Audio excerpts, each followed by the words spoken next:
Welcome to the RCAP USA Roundup, a podcast where we have real conversations affecting both cattle producers and beef consumers. We're your hosts, Jaden Moreland and Karina Jones. With that, let's get to today's episode. 2023 sponsorships and trade show vendor spots are now available. Join us August 17th and 18th in Rapid City, South Dakota for the 24th annual RCAP USA Convention. Visit rcapconvention.com for more information. Gene editing, broken cattle markets, RFID tags, we cover them all with Steve Stratford and Chris Earl as this episode focuses on giving a voice to independent seed stock producers, the dangers of so-called vertical cooperation, and the realities of replacing the value of reputations in the U.S. cattle industry. Okay. Well, Steve and Chris, welcome to the RCAP USA Roundup. We appreciate y'all taking the time to talk with us today. So kind of the goal with creating this podcast was to give a voice to independent seed stock producers and just kind of talk about a recent issue that our industry is facing.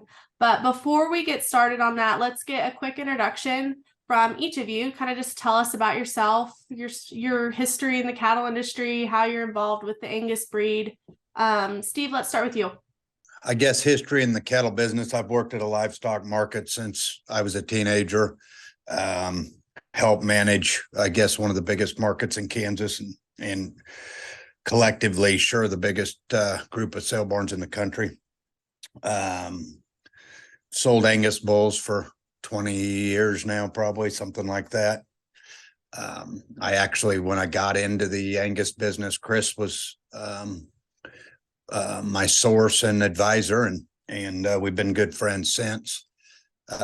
Run commercial cattle. I get to see cattle from every region of the United States. I live in Kansas, and our trade area is the region that about every region ships to for wheat pasture. So the quality here is every end of the spectrum, and cattle from every management scheme and every geographic location. So just get a pretty wide array of, I guess, everybody in the business.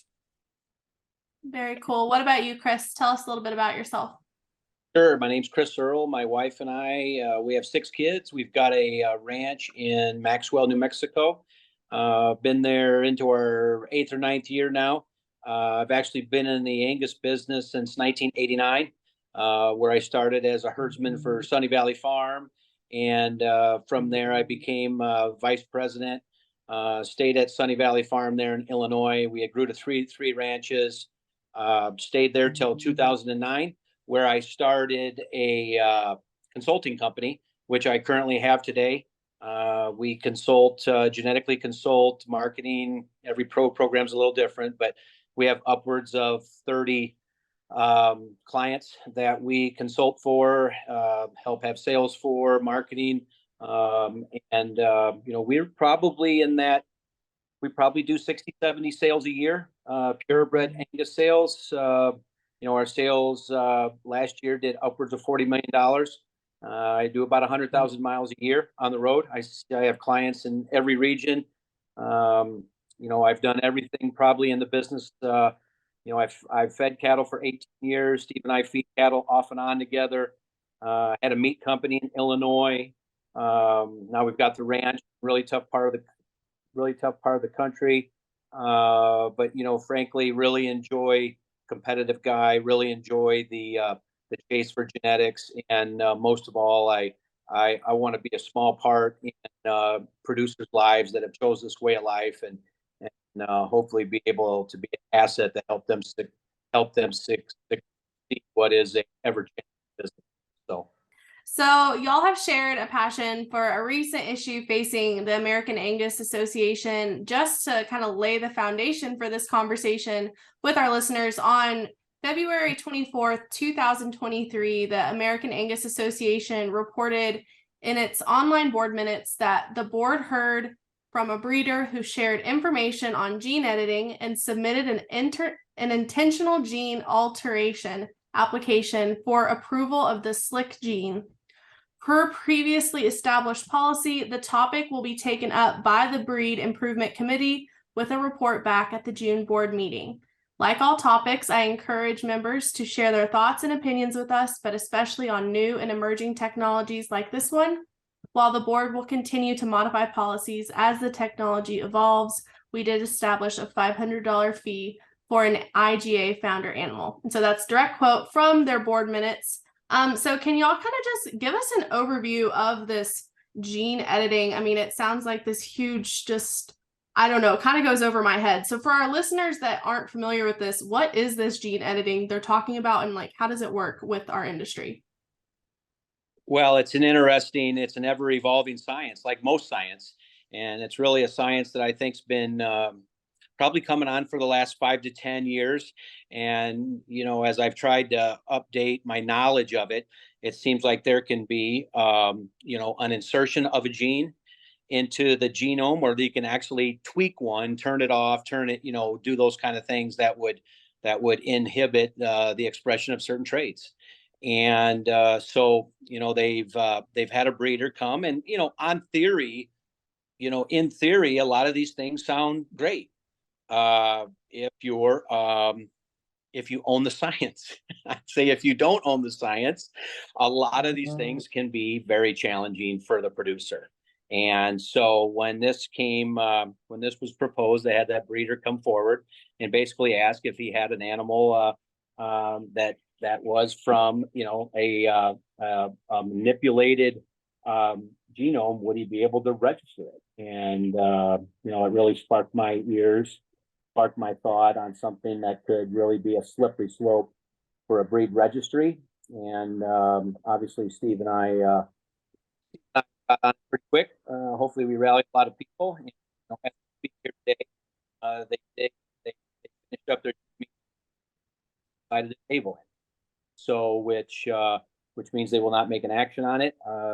Did heard a little bit of a podcast, and I do believe that they are actually shoring up some of their rules too for the future as this thing continues to probably come at the marketplace. So, okay, you were breaking up for a minute there, Chris. So, did I hear you say that they have tabled the action and have not made any decisions? They have tabled the action to decide on it. So I think it said there was no action, is how they listed it in their press release. So it will go on to future board meetings, and my guess is future discussion. Well, let's try and crawl inside, I guess, the strategy behind a producer coming forward, to the Angus Association or whatever breed association, or going down this avenue of gene editing. What are the benefits of it, do you think? Steve, you want me to go, or? Well, I mean, like in this scenario for this edit, and I guess my negativity towards it in general is where do you stop? Like Chris said, there's things that can be presented or be discussed that, all of us would like certain things in cattle to be able to be cured with a gene edit. Whatever that is, BRSV, pink eye, foot rot, PAP, elevation, so on and so forth. But, when you go to doing that, and if you're using cattle that aren't Angus in order to do that, I mean, it's just a complete Pandora's box of where does it ever end? Does this breed stay pure? Do we take genes from Bos Indicus cattle that, were bred for being slick and tolerating heat, and we put that into Angus? And at what point do you take away what breeders have done for 3 or 4 generations in improving their cattle for their environment, and somebody in a different geographic environment can gene edit theirs, so all of a sudden they're marketable in that breeder's environment that's worked forever doing that? Same thing on a commercial level is, so you gene edit to get rid of BRSV or pink eye or foot rot. What does that do to the guy that is a better manager and has done a better job, and he's on top of that, versus the guys that don't do it as well, and those diseases or those problems cause him a lot more financial loss? Well, he has a lot less invested in it too if he's not doing the work of the top tier producer. So I just have a real problem with the fact that these things are good for the whole, and how many of the thousands of American Angus or commercial cattlemen will benefit from this. What will benefit from this is some corporation, and in my opinion, our direct competition with this slick edit gene. These cattle would be aimed, Florida and South Texas and whatever are big areas. But that's not what's in their crosshairs. It's closer to the equator, the South American market, the African market, and then that just directly cuts the throat of the American producer. So I'm going to be against any of that until our legislators and our representation of associations here do something to safeguard the American producer. It's really a great point that Steve makes, especially to the last half. And I think when you ask for a benefit, it's really, how do you quantify a benefit? And, especially through, what was COVID and what's been really the breaking of the 1,000-head feeder, I would feel a lot better about this, that someone was looking after my welfare, if I had something I could point to over the last 10 years where a corporation, an association was actively pursuing the benefit of the people. I see a lot of people looking to benefit the animal, looking to benefit the vertical food chain, looking to benefit large corporations. I very rarely come across people that are willing to take a hard stance for the producer. And at the end of the day, I think we have to start realizing that as an advocate, as if you look across the thing for an advocate, the person you're writing a check to might not be the person you look to for an answer. And for some reason in agriculture, we have been a little trained that way over the years. If it comes through a land grant university, if it comes through whatever, these are not people that do what we do. And if they had a track record, and if there was a track record I could point to of results that was a benefit to the diversity and the population of what we do, then I would say there is a benefit. But for me, this is just a level of the playing field that looks to actively feed a food chain to where people from the top up can acquire more space in the food chain and fulfill what is power and greed. That's as simple as I can put it. I want to reaffirm something that Steve kind of said, and I don't know, I guess ask it in a different context. So in terms of this gene editing issue within the American Angus Association, let's make it even clear who gets the strategic advantage of this decision or of this strategy. I think, Karina, that I think there's a short-term advantage, no doubt. I think there is a short-term advantage to people that can access this. But as we have seen, a short-term advantage is not the goal for why these things are introduced. And I think Steve has laid out in his commentary a great perspective of the long-term goal. And the long-term goal is to eliminate individual thought and competition. That's what they look to. And I think from all of us that have been trained at an early age to look at the short-term benefit, if it was a vaccine, if it was some sort of a food program, if it was a mineral tied to a vaccine, none of these things last. None of these last because they all look to acquire and gain with little thought about the producer surviving this. And Steve has said many a time, support the people that support you. It is, I think it's one of the great quotes in rural America.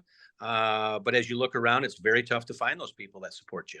So I'm a cattle producer north of I-80 in Nebraska. The idea of a slick gene really was not ever anything I was looking for, needing, I guess, for our operation. So Steve, once again, tell us, who you see this targeting and serving. Well, and this is presumption. I obviously haven't sat in on the board meetings or anything else, but I presume the member that went, and the board's discussion has been for the hotter, more tropical markets in the United States, in order to get it to pass the sniff test. I'm not saying that's a small market, but that's a small market compared to the world market of that climate. And case in point, we have a reduced herd here right now because of drought and economics, not just drought. We were going to have a reduced herd anyway. And South America's year over year imports in May to us rose 10%. Somebody here is helping them with the math to pick up the production that we're going to reduce. And with all the drought and the economic factors and the cost of doing business here and the regulation, we're going to have a smaller herd going forward. We may rebuild from these numbers short term, but I think we're real short sighted if you don't think that lots of rounds leaving animal production, going to hunters as it trades, baby boomers that are aging out. Those kids are not in production agriculture and not bringing cows back to those acres. So South America, Africa is the big market going forward for the major packing companies to import the beef from. And guess where the slick gene will work the best? On those Nelore cows in South America that they can't use Angus right now, that are, X amount from the equator. So my guess is it's for the emerging South America and Africa market.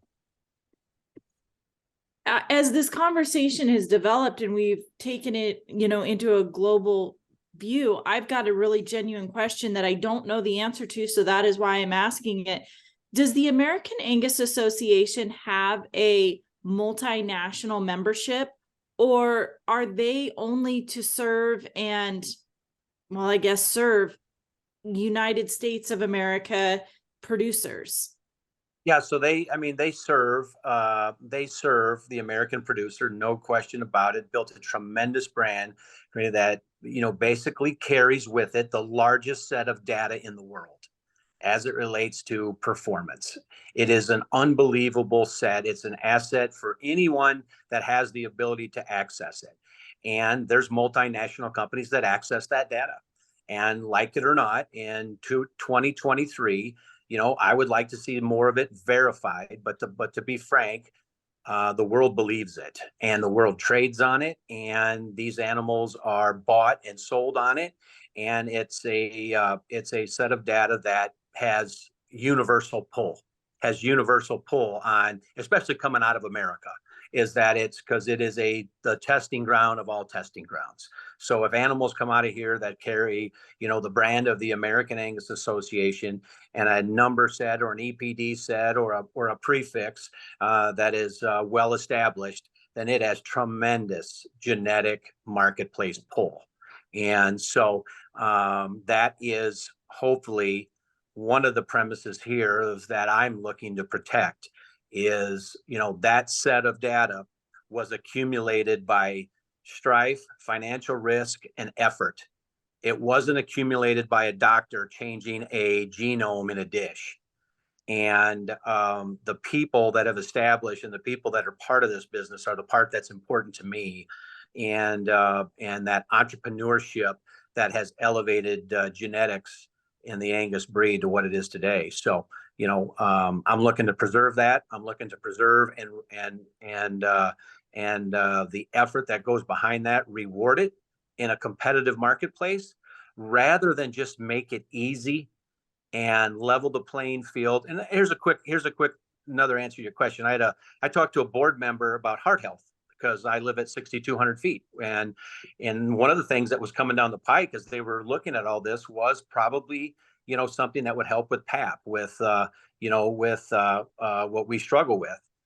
I bought a ranch at 6,200 feet in nowhere, New Mexico, in order to establish a program that had some market leverage on a product, that could perform at high altitude. I could see where someone said, Chris, why wouldn't you want to look at this and at least get it cured? I said, because then a guy in Mississippi could sell a guy at altitude bulls. So the long-term benefit, it's not there. It just becomes a leveled playing field that can simply be acquired. So, the board member agreed with me, and I hope a lot of those discussions that took place as this thing went forward, especially from a lot of the members, really got them thinking about the marketplace and not just the animal.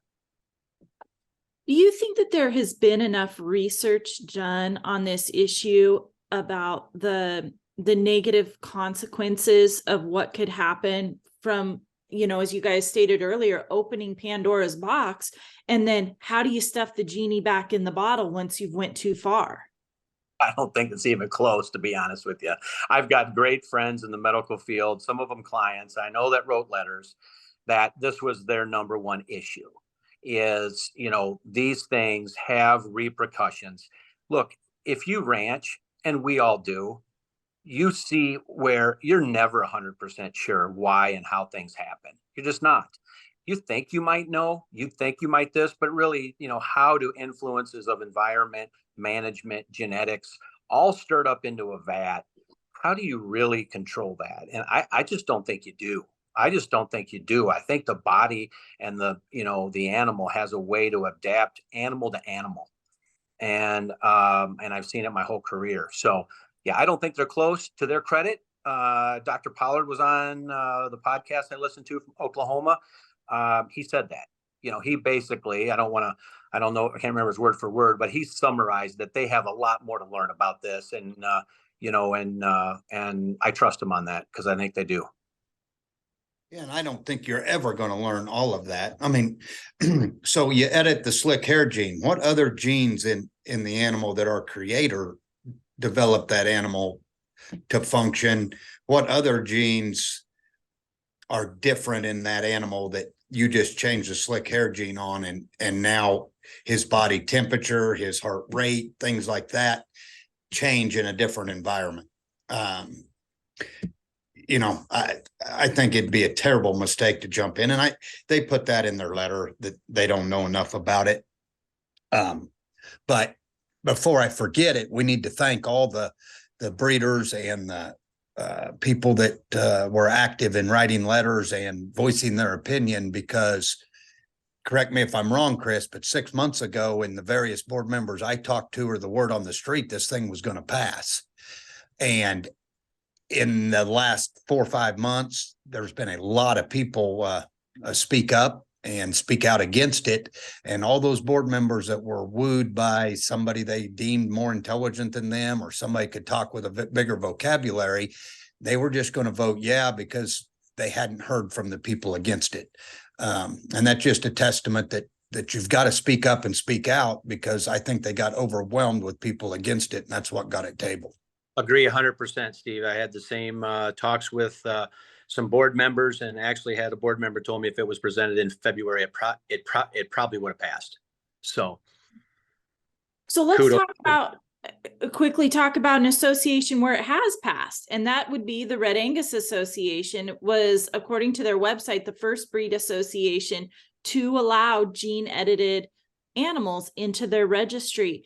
Has anybody heard of any feedback, consequences of that decision, or how that is affecting the Red Angus registry? I have minimal exposure to members in the Red Angus, but I think there's some things you can look to, and that is, Black Angus right now are experiencing a tremendous market share that continues to grow. And I think, as these other breed associations look to compete and stay relevant, look, they're going to try and find these things that people think that people need to lead on. And I think, to be frank, and I'll just make a kind of an association commentary here overall, generally, and I think it's really an expression of, I think, the inverted relationships that between associations and members. And I think that, in my world, an association is there to serve. It is not there to lead. And I spend most of my time with members that are tremendous assets, not only to themselves, but are experts in what they do, and need to be accessed from certain parts of the marketplace. So, I think we're moving, and there's some other topics with the American Angus Association that I am on the opposite side of. The sign of the times right now, to be honest with you, is just, I think these breed associations think they are a for-profit entity that needs to lead hardworking people into areas of the marketplace that they don't need to lead them. And I would say this is one of them. And people, just like Steve was mentioning, members that have an independent thought and an independent spirit need to start speaking up. They need to become more active as it relates to the direction of their association, or they will go down a corporate, vertically integrated system that is really driven from corporations to land grant universities to associations. And it's been there for 30 years or more. And it is it is, from what I can tell, as I look across rural America, it is to the detriment of rural America. So, I don't know where they're going to end up with it, but my goodness, what a tough road for a breed to go. What a tough road for a breed to go down. So, and I think if you, and Chris alluded to it, but honestly, and this is not from an Angus breeder. I see good cattle of every breed every week. The best of every breed are getting better and phenomenal cattle. Is Angus a priority of mine? Yes. Am I blinded by Angus and Angus only? No. So I guess my point is, what would Red Angus have to lose? They have barely been able to stay in business. They don't have anything to lose. Why not try it? And also, the owners of the gene-edited Red Angus are a corporate genetic company. It's not Joe Blow Red Angus breeder in Nebraska wanting this. It's a genetic corporation that I guess would have ulterior motives in my mind. And if you look at American Angus, our staff there and the people that actually do the work is second to none, amazing to work with, absolutely awesome. I mean, I raise registered Red Angus too. And if you compare working with one association or the other with the actual workers, not the high salaried CEOs and talking heads, it's an amazing difference. American Angus has it figured out. They got great caring people in that office. It is unreal. But if you look at the financials of even that, what they do as a breed registry is not that profitable. What profits at American Angus is the stipend they got on every pound of beef marked CAB. And so that's the lottery. That's the big revenue source. And guess what? Just like with beef on dairy, what if you could mark those carcasses on those Nalor cows in South America and Africa CAB? And then they come in here and they're not South American CAB, they're not Brazil CAB under today's labeling standards, this, that, and the other. It's a whole new revenue source for American Angus at the demise of the American producer. And that's my big fault with the entire topic. I would be a lot more open-minded to it when our labeling laws differentiate the American product. You're also talking about a branded beef program that is wanting to sign on to carbon and sustainability and stuff like that because they think they need to do that to be relevant at the meat counter going forward to our consumer.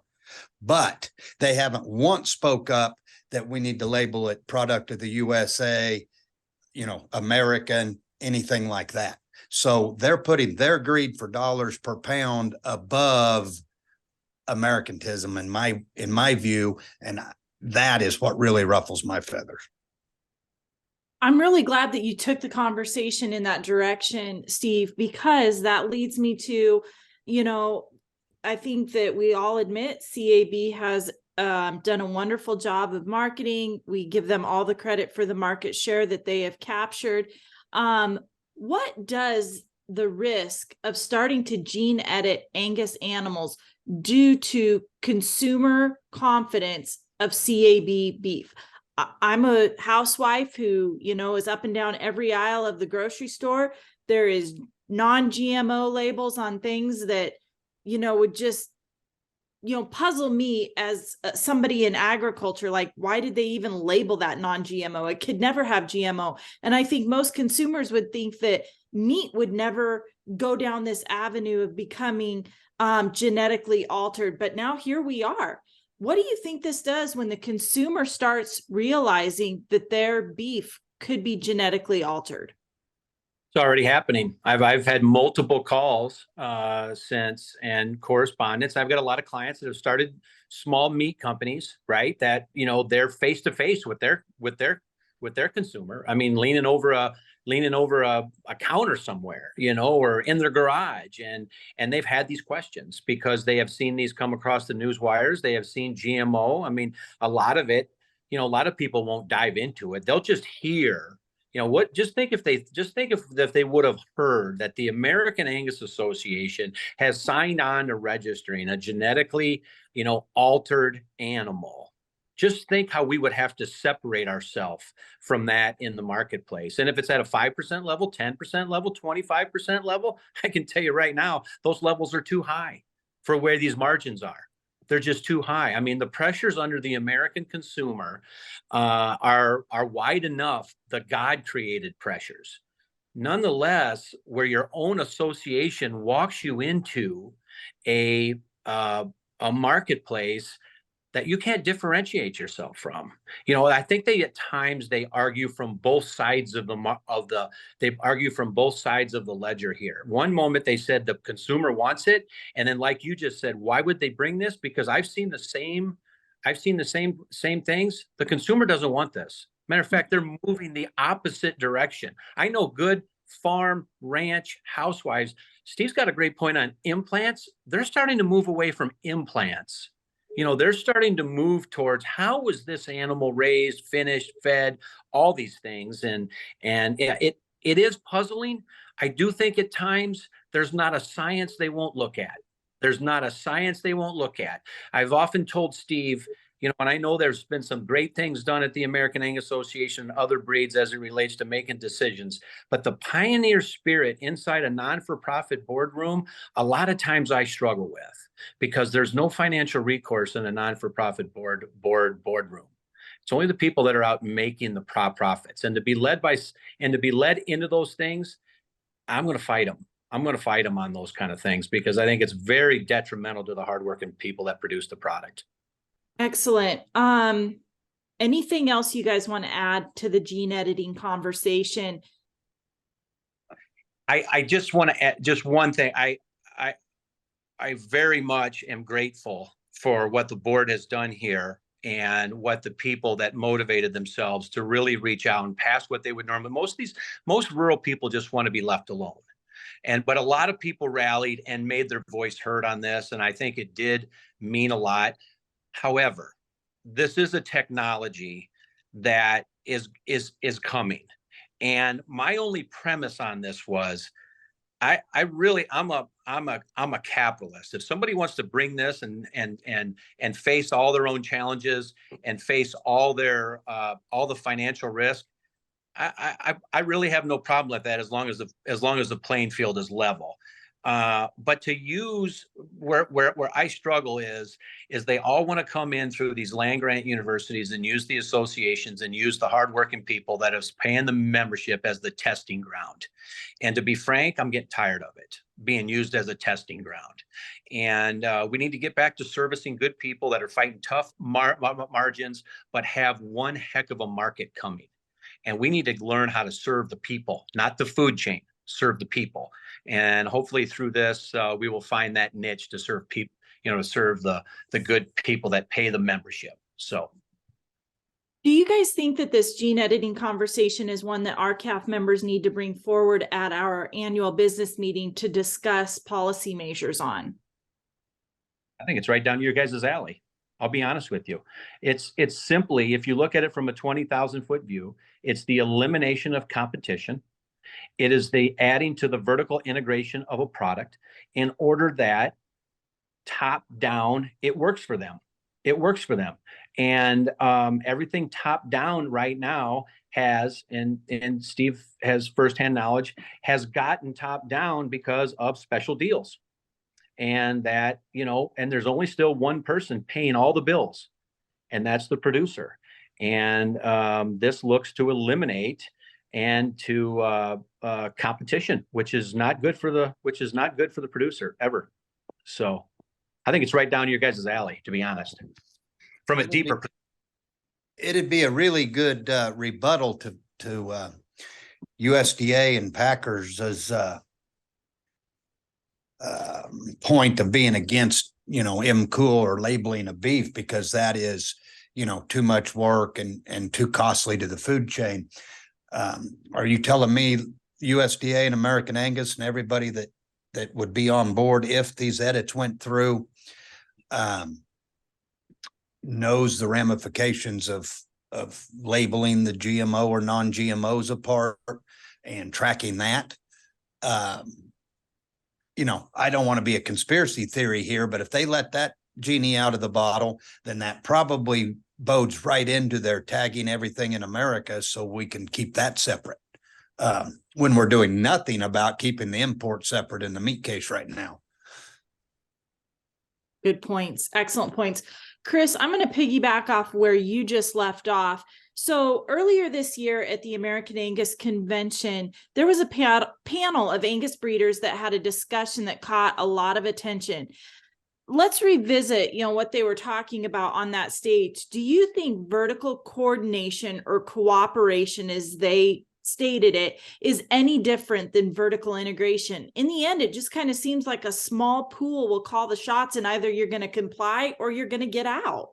Yeah, it's it's wordsmithing, right? To me, I mean, this stuff is historical. I mean, we don't have to look anywhere else but to our neighbors, but to other species.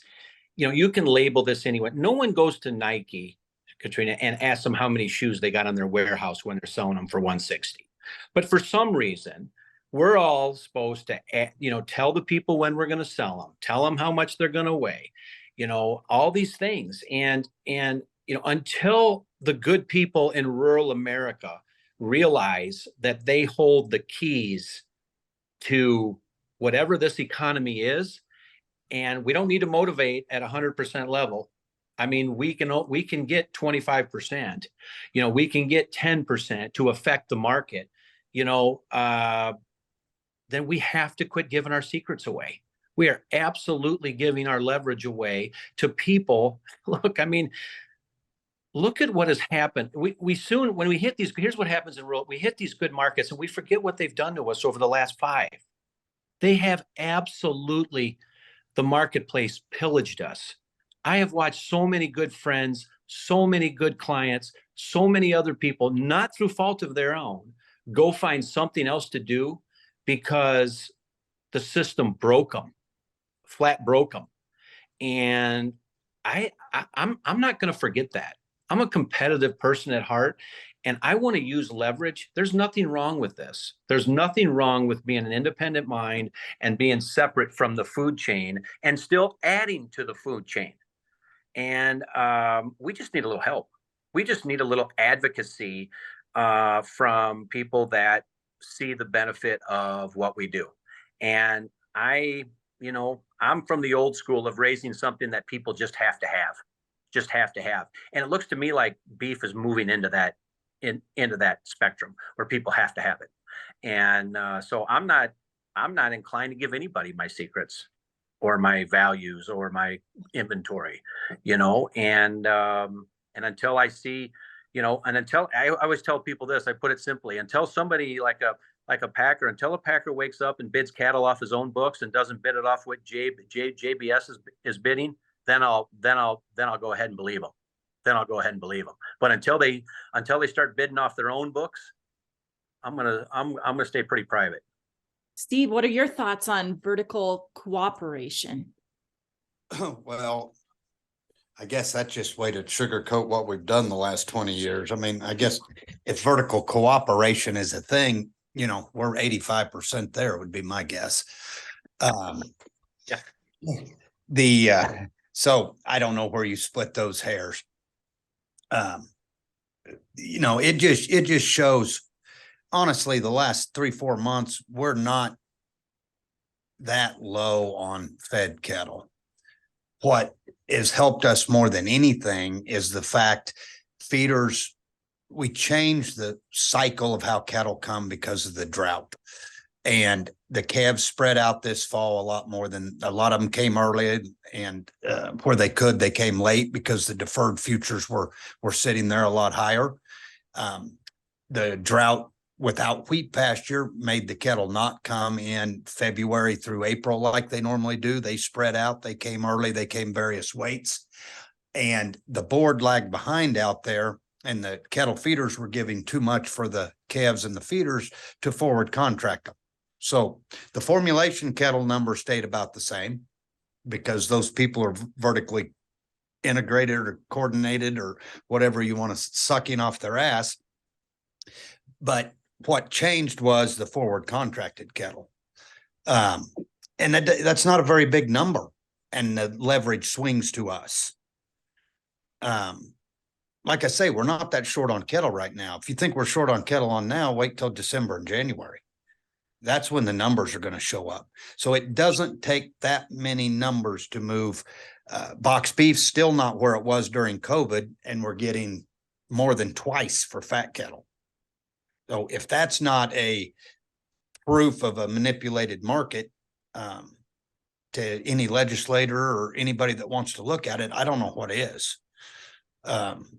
You know, so we're in a good seat for a while. But I'm afraid we're in a seat that the inputs and the cost of doing business and the interest rate is going to help increase the vertical coordination, because there's just too much risk, too much money. People that have went through 3 or 4 bad years, now you're going to have to double your what you borrow, and you're doubling the interest rate that you're borrowing it at in order to try to recoup what you've lost the last 3 or 4 years. That's just going to be a business model that there's way too risk for what little reward there is. There's no doubt that there's a lot of potholes on the past balance sheets that have got to get patched up, and I'm not sure we're going to see that under these input conditions. Yeah, you know, just like yesterday, I mean, we had steers over $2,100. You know, corn's backed off a little bit, but still, it's still going to be $550, $600 to feed them. So you're talking about a $2,700, $2,800 break even without 9% interest, which would add about another 100 a head. So you're approaching $3,000 break even. I fed a lot of cattle that cost between 500 and 1,000 a head that lost 200 to 300. What could these cattle lose? You know, with the black swan events that can happen. And I mean, always the big losses in the cattle business really have nothing to do with the cattle business. You know, it's the stock market, it's a war, plant fire, mad cow, just go down the list. So these would be, even though it looks like we're in good times and the cattle are bringing a lot of money, these are the times that help vertical integration and vertical coordination get bigger. That's true. I want to go back to something Chris had said about, you know, keeping his information close, and, you know, valuing it. So does it concern you guys that the USDA has placed a heightened priority on placing more restrictions on our own producers by wanting to mandate RFID tags over implementing stronger biosecurity measures on imports? As seed stock producers yourself, are you concerned that the USDA could come after your data? I think you're always concerned. I mean, I'm an old time conservative. I mean, I always, anytime the government infusion into my life grows larger, I become, more of a rebel, to be frank. I mean, it is, it's control, and it's not constitutional. It's not something the government was set up to do. They use fear mongering. They use a lot of these things in order to gain access to your private business. And my private business is raising, turning grass into beef using a competitive genetic knowledge in order to increase that. And that's really as simple as it gets. I don't know why all of a sudden, well, I know why, but all of a sudden there is great emphasis brought on by people that we should have great confidence in, that know our way of life. But government finds great advocates in our own systems in order to carry this pressure on us. And that's, Steve used the word before. That's where he gets a little ouchy. I think I get real ouchy. These these advocates that we're supposed to have in our business that carry the water for these kind of things. That's only got to happen to me once, and I'll know where they stand. And I think any of those things that are private knowledge, that are, if I'm breaking the rules, if I'm breaking the laws, fine, come get me, whatever you got to do. But to bring those on yourself, man, makes no business sense. I cannot find a business model that makes sense to me on that. The only thing it really does is it really allows the unleveling of the playing field and allows corporate money, call it an oligarch. I mean, these entities, these big box things that have great rewards from the government to come in and access certain areas of the economy. And I don't think that's any different here. I think we're the last great bastion of conservatism and independent thought. That's ranching. I can't say that about farming anymore, but you can still say it about ranching. And I'd like to hold it. I'd like to hold it that way, and I think we can. And I think because we own the cattle and own the land, and at the end of the day, there's too many of us that control too much power. We need to find a way to bring that independent thought together and hold our ground, because we have a great product that's needed. And but at the end of the day, we have an obligation to ourselves. We don't have an obligation to the food chain. We don't have an obligation to the government. We don't have an obligation to anybody but ourselves and our families, and to run a good, viable business. And to do that looks to me like you need competition. So,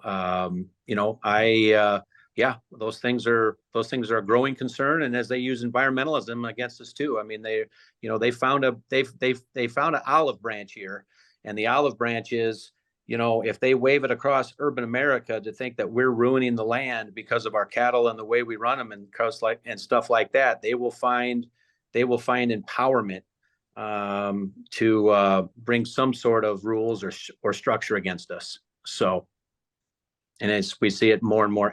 We see it more and more every day, and it's through the sustainability movement that Steve had mentioned, earlier. That has nothing to do with the earth, nothing to do with credibility, nothing to do with any truth. It has everything to do with knowledge of your product and power. So. Exactly. Well, on that note, kind of as we end our conversation, do y'all have anything else that we didn't cover that y'all want to add before we sign off? Nope. I'll just say a quick thing about my friend. One of the great advocates for people, has more knowledge than anybody I know in the business. Steve does. He's where the rubber meets the road. He will absolutely take a loss for somebody else's gain. And, I think as the country looks for somebody that you can trust, even when the time gets tough, Steve Stratford, he's my good friend, and he will go against the war. So he's one of the best. Oh, well, thank you, Chris, and right back at you. But that's the whole thing. And RCAF and Karina and the group there. I mean, we've got to keep having the people that got everybody's benefit in mind. And that's what we've lost. We have it in communities, neighbors, friends, so on and so forth, but we don't have it on the national scale and the industry scale.